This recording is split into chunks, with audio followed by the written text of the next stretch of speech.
How's it going, everybody? Today we're going to be looking at the latest release of the AMT series and the 6th AMTS team, Toxotes Code 11.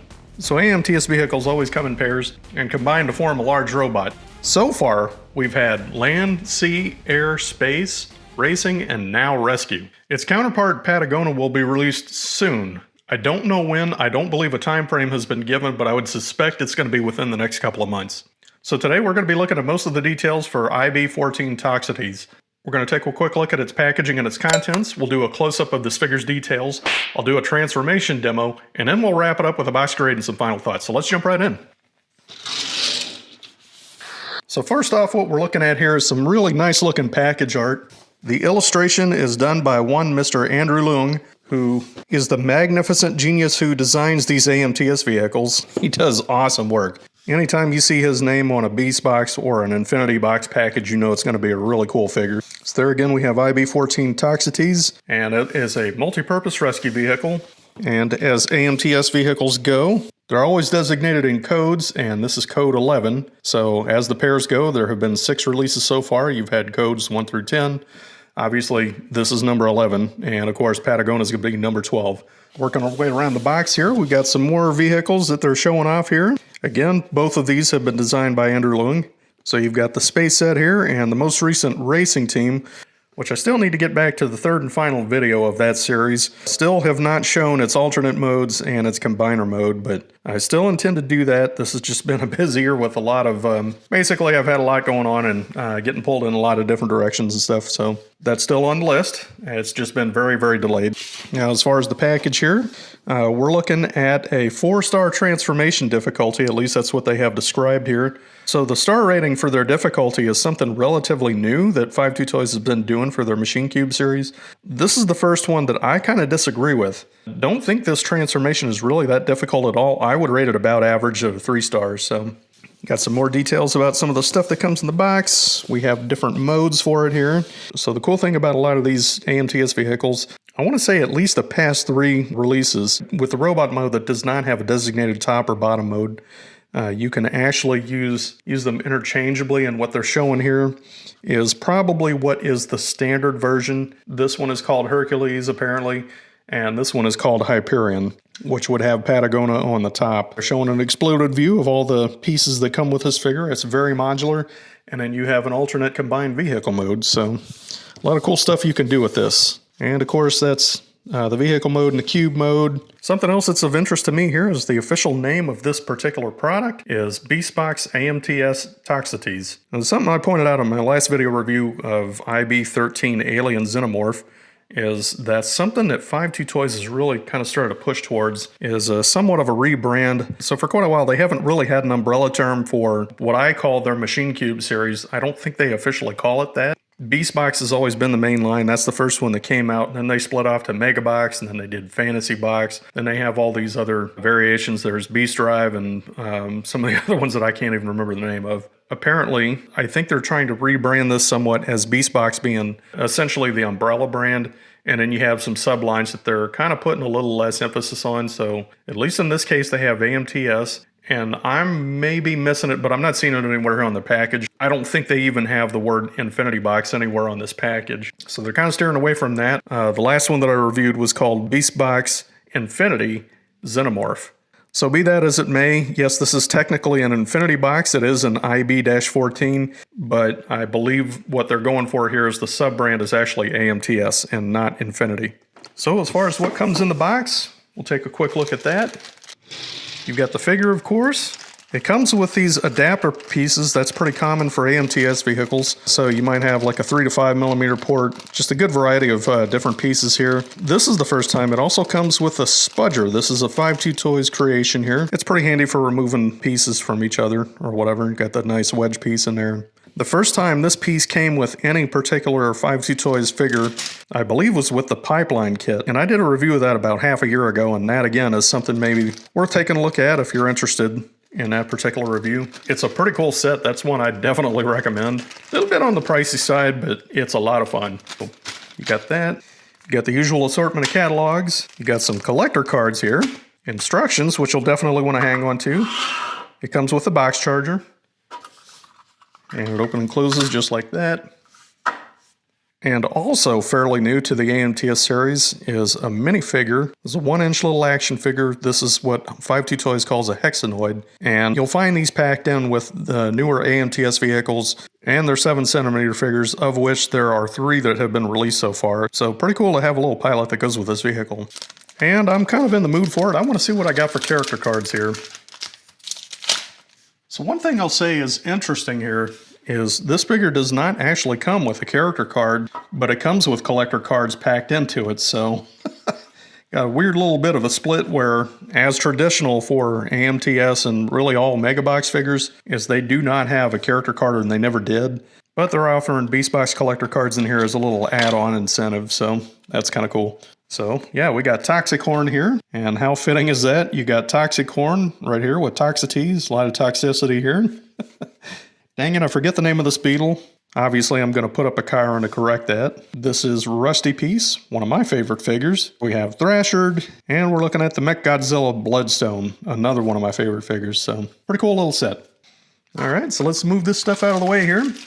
We're going to get into figure details here. Now, one thing I want to say straight off the bat here is the price of this thing. Now, your mileage may vary on this, but this vehicle cost me $50 damn with shipping. Unbelievable. It was just a couple of years ago that I had complained that for the space set, the first time that AMTS vehicles were sold separately, they had previously been sold as pairs for the land, sea, and air vehicles. The AMTS space set was going for $35 a pop, which was, at least in my mind, was a pretty steep markup for that time. And 2 years later, compared to the original AMTS sets, they have basically doubled the price of these things. So you're basically paying for 2 sets. If you want to get the pair here, it's going to cost you about $100 unless that price comes down. Now, there's a little more to it than that. It's not just a price hike. I do want to say there's a couple things that are going on here. One, 52 Toys is providing added value with it. You get the Hexanoid pilot, kind of makes it a little bit more of like a play set or something like that. It has a spudger that comes with it now. That's the first time they're including that in the package. And, you know, it's a more recent figure design, so it's a little more modular.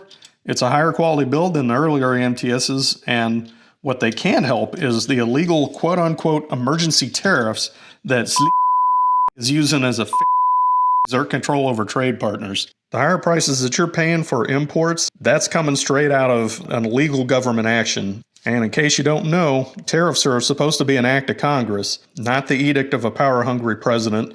Our country was not founded on that. Hopefully we can get back to normal trade relations here when we get rid of that, quit having these weird price fluctuations. The price of something like this going for $50, which, I paid for it. I really wanted this thing. But that price for something like this is absolutely outrageous, and it's not entirely the fault of 52 Toys. Rant over. So, getting into figure details here.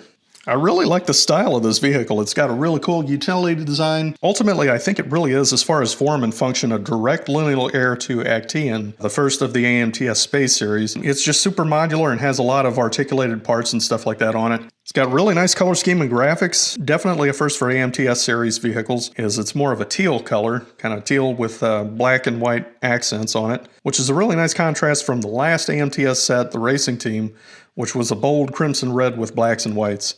Another thing, it took me a while to realize this, but I'll bet Toxotes is a direct nod to the Transformers Protectobot leader, Hotspot. Given the overall color scheme and rescue vehicle type utility design, it's not hard to see the similarities at all, and I think it's a very cool tribute. So there again, it has some really nice stylized graphics on here. I love these kind of hazard striping on the side here. Definitely looks like a utility/emergency vehicle. Got some really tiny little graphics on here. Connector, little defining graphics there. And this little badge on the side here, AMTS Rescue. That's pretty cool. And of course, some nice striped graphics here on the side. Some painted details. Looks like you've got some painted kind of dark silverish gray here along the back and along this large piece along the crane in the center there. Caution graphic. What is typical for AMTS vehicle sets is they'll have the code printed directly on the figure. This again is code 11. Yeah, all nice detailing all around. They did a pretty good job hiding the pieces that make this robot mode. So you got the fist tucked in there. The head is completely hidden inside the guts of the vehicle. Something else I'll say here is that there are definitely a lot of ports on here for plug-and-play options. You can add accessories and attachments to it. It's very modular. I'm not going to go into explicit detail today about the modular parts. That'll definitely be shown in the third and final part of this series where I do its alternate modes and its combiner mode.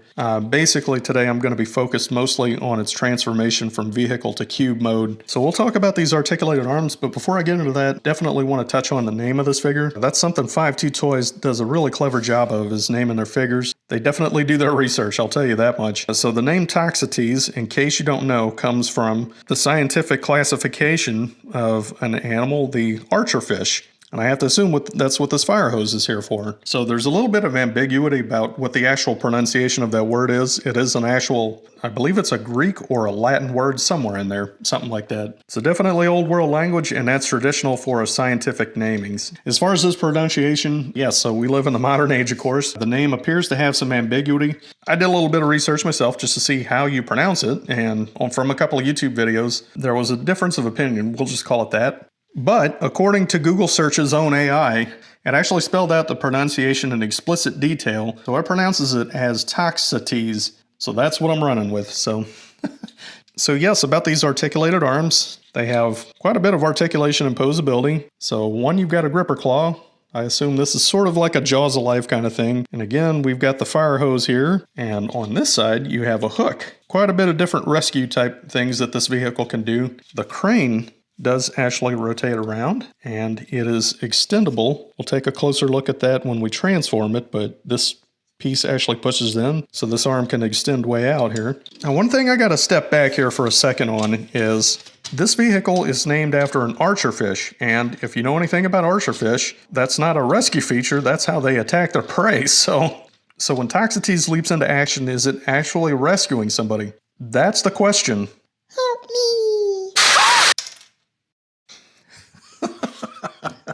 So basically, yeah, read into that all you want. Something else I'll point out here is they're kind of stepping it up a little bit with these Hexanoid minifigures. This is definitely the first one that has a kind of a two-tone paint job. You got the blue limbs that are matching the vehicle essentially, and you got a silver little face mask, and it's got a white torso and helmet here. Whereas the other prior figures were all painted just basically one color with some little color accents and that kind of thing. Oh, and before I forget, like I said, I don't totally blame 5T Toys for the price point on this particular release, but what I would say for this particular price point, some other detail here that I don't know if I would say it bothers me as much as it's just a little bit lacking is these emergency lights are essentially painted on. I kind of feel like for that much money, they probably should have gone the extra mile and included some transparent little insert pieces here, you know, for red flashing lights. I mean, for crying out loud. They did that on one of their earlier releases. I don't see why they could have added that little extra detail here. Would have made sense to me. Would have been a nicer touch. Definitely would have looked nicer than this red painted stuff here. So on to other things about this particular figure that I really like. It has an actual cockpit, and a pretty good cockpit too. So a couple of the earlier AMTS vehicle sets, namely Landbreaker and Deep One, had really nicely detailed cockpits. Those, in my opinion, were among the best designed cockpits in the entire AMTS series. It kind of went a little bit downhill, a little bit, well, we'll just say a little bit less detail from then on, you know, getting into the jet sets and further down the line. The last couple of sets, I've actually kind of critiqued what they have done for cockpits, especially the last one. They weren't really that great. They were kind of open air, not really well done or whatever. This one, they stepped up. There are a couple or a few things on this particular release that they actually appear to have addressed my critiques of this particular figure set. So definitely some improvements on this one. And your little dude will fit in there super secure, very easy to get in that cockpit. It's a good sized cockpit, holds that figure in there securely. Pretty easy to get him in and out, and you just roll this light bar up here and here, and he's in there securely. So very nicely done. Also, this rolls really well. Very, very minor critique on this, I will say, and I'm probably not going to pick this up on camera. The back wheels don't necessarily make complete contact with the counter or the surface that you're pushing it on, but it rolls very well. I mean, these are very basic plastic wheels, but they spin very freely too. That is butter smooth, man. The way this thing rolls is actually better than the racing team set, if you can believe it. Definitely an improvement there for sure. So let's move on to a transformation demo. First thing you're going to want to do, in case you haven't already, is compact the arms up on their sides. Get them folded up there So we'll get the claw closed up there. We'll get the hook inside of its little sheath there. We'll rotate the fire hose down. We'll collapse the extension arm. Then we'll rotate that piece 180 degrees like so. And then we're going to fold the top part of the arm down like so. And there is a little tab and post connection there, so you just want to collapse that up into there like that. Then you're going to bring that entire piece down about at a 45-degree angle, about like that. Then we'll disconnect the back wheels of this thing, so you'll just pull the tabs out like so, and then rotate, I guess, the back half below, or just past this wheel, down about 90 degrees. So bring that down like so, and then we'll do it on the opposite side here, just like that. And then we'll go ahead and rotate this piece down into that cavity, and it'll fit inside the back end just like so. Now this is kind of tricky to explain, but it's a novel part of this particular figure's transformation. Essentially what you're going to wind up doing is getting the leg up like that, but it doesn't fit in this configuration, so the way they want you to do it is from that section, you want to rotate that back, and they call it about 30 degrees, something like that. And then you can rotate that piece up, and you got to do it along that joint. It's a pretty tight joint. Then it collapses up just fine right up against those wheels. So there again, we're going to rotate that part back 30 degrees, about like that. I guess you can consider that the knee if you want to. Then you're going to rotate from that hinge forward, so it'll collapse right up against that wheel. So now you're going to take these side panels and rotate them basically up and over. So they're on this sort of novel kind of circular wheel hinge, which has an arm that swings out sideways a little bit. These are attached by tabs, so you just have to disconnect it from the front of the vehicle like that. You're going to pop that out, and then you're going to rotate that kind of up and over, if that makes sense. At this point, it's not going to be totally perpendicular to the top side of this vehicle, but that's good enough for now. We're going to pull that out again, bring that up and over, and my work here might be a little bit sloppy right now, but it'll come back together real nice. So, unfortunately, we got to kick this little dude out of the cockpit. Now that's one thing, unfortunately, that I wish they would have done differently with this vehicle set, and I kind of wish they'd do for all vehicle sets. Maybe I just got used to it with the earlier AMTS vehicles. For a long time, it's been kind of a deal where you can't have a figure inside of a cockpit because the transformation just doesn't allow for it. And at least with this particular design, that's no different. And we'll just close the hatch on that. I'm throwing a little more light on this, so hopefully you can see it a little better. But yeah, from this pin joint, you got to rotate this piece down. Then it'll rotate 180 degrees, and then you've got to collapse this piece up and over. And you're kind of forming a triangular wedge there, so you'll have the headlights still facing forward. Now it's going to form kind of a wedge shape with the bottom edge of the vehicle, so you're just going to bring that down and over like so. And you can't really see it here from because I have these pieces on the side here, but it's basically forming a wedge shape between the front and the underbelly here. Now from here, it's actually on an articulated arm, so you're going to take this piece and pull it down like that, and then it's going to fold back and over and collapse directly on top of this tail piece here. And it snaps into place just like that. Now you'll just want to make sure that these gray pieces are essentially pointed straight forward. And we're going to rotate these around 180 degrees. And then from that hinge, we're going to fold that piece up and over. And basically, you'll just want to make sure that the flat part of this piece is right up against the flat part of this white piece right above the wheel here. And then from this hinge, you're going to fold that up and over. And that's going to fold neatly on here. And there is a peg and tab connection here, so about like that. And it collapses directly on top of that. We'll do the same on the other side. So rotate it 180 degrees. Again, just making sure it's flush up against the top of this white piece right above the wheel. Fold that down and over, and again, tab and notch connection there, and that'll snap right in there. And you're starting to get some flat sides here, so it's starting to come together. There again, I did say part of this figure's design is these novel circular wheels that are part of its transformation. So we're actually going to rotate from that wheel up and over until it hits right up against that spot there. So you'll have about that shape right there. Basically, what are the crane arms pointed straight towards the front of the vehicle. So there again, we're going to rotate from that wheel, get that up and over. You'll have that pin joint exposed. That's about the stopping point there. So you have about that configuration there. Cockpit is part of the transformation. So there's this reverse opening canopy here, but then there are also these side skirt pieces, and those will just fold straight out like that. This whole piece is going to rotate around. This is a similar joint to what Andrew Leung had used on Cheetah for the front end of that vehicle. So I will say that the first time you transform it, this piece is really tight, or at least it was on mine. It did loosen up around the second time, so it just rotates around like that. So you get it down about in that shape. And then from here, you're going to take these side pieces using this wheel hub here, and you're going to rotate them down and around until they come back down. And that's where you're going to start to see where it's going to fold up against the side of the vehicle here, against the main body. So again, I'm going to rotate that down and around like that. And you got about that shape. So you'll have flat spots against here. Once these pieces are essentially flush with the top of the vehicle, you're just about in the right place there. But we're not going to tuck them in just yet. This back piece needs to be folded in, and we need to give it enough clearance to be able to do that. So what we're going to do with this piece is rotate it around 180 degrees, and it might help to bring it down a little bit so you can get it to rotate around. So you're going to have it about in that configuration. Then it's going to tuck in against the body.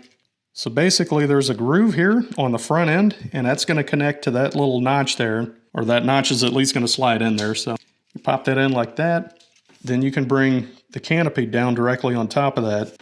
And now for the side pieces, these are on the wheel, they're actually on articulated arms. You'll be able to just slide them in sideways, essentially like that. And there are plenty of tabs. So basically, you just want to make sure the wheel is lined up so it'll connect to that peg. And then there's a tab piece here that'll connect inside that little notch. So we're going to push that in like that. You want to make sure you got enough clearance to get the windscreen out. So make sure that's flat up against the vehicle there. And we're going to push that in. And I'm not going to force it in all the way right now, because I just want to make sure things are lined up. So yeah, we got right up against that post there. It's going inside that notch.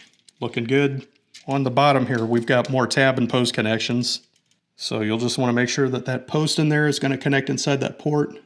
Yep, then we can start scrunching stuff together. So push that in, push that in, push that in. Just kind of work your way around it. And it scrunches together very nicely.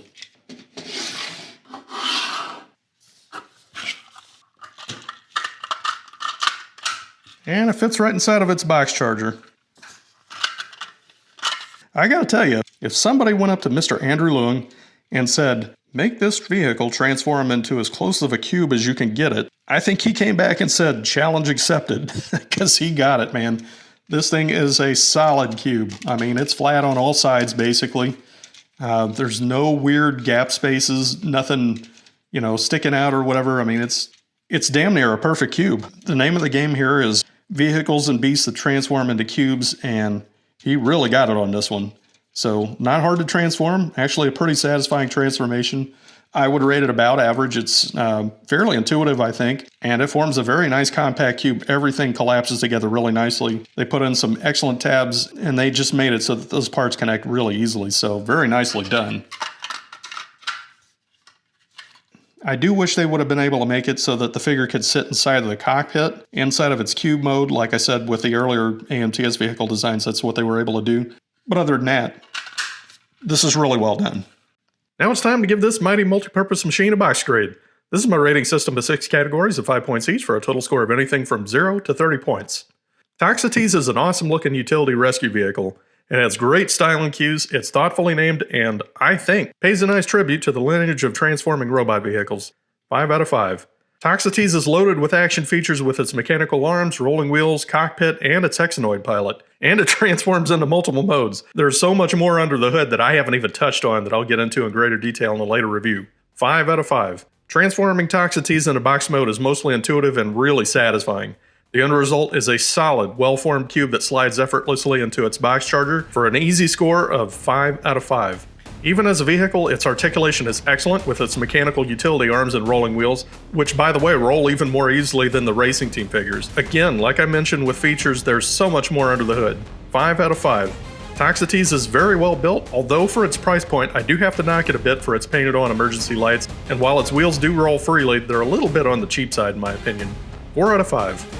AMTS Code 11 is a really well done figure design. AMTS vehicles have had 1-inch figure cockpits all along, And with the inclusion of minifigures, 5T Toys has fully embraced this line as action set pieces. There's a ton of play value with this thing, and again, with multiple modes, I'm looking forward to seeing what else this thing can do. 5 out of 5. And that brings the box grade total to 29 out of 30 points, taking Toxotes into elite territory as among the very highest rated 5T Toys machine cubes that I've ever reviewed. So there's an in-depth look at the all-new 5T Toys Infinitybox rescue vehicle, Toxotes. This is one that I've been looking forward to for quite a while. What I wasn't prepared for is how well done it is. I've had a few critiques on Beastbox and Infinitybox figures over times, like vehicles not having fully formed cockpits, wheels not rolling as freely as they should, box modes that don't come together well, among others. And with this one vehicle, many of those issues have been resolved. They hit a home run with Toxotes, plain and simple. At that, I'm looking forward to Patagona's release, which is a very cool looking tilt rotor helicopter, and eventually merging this team into their combiner, Hercules. As always, I appreciate you taking the time watching this review. Leave me a like if you enjoyed it, and share this if you know someone who's interested in transforming robot combiners. Thanks! I'll catch you in the next one.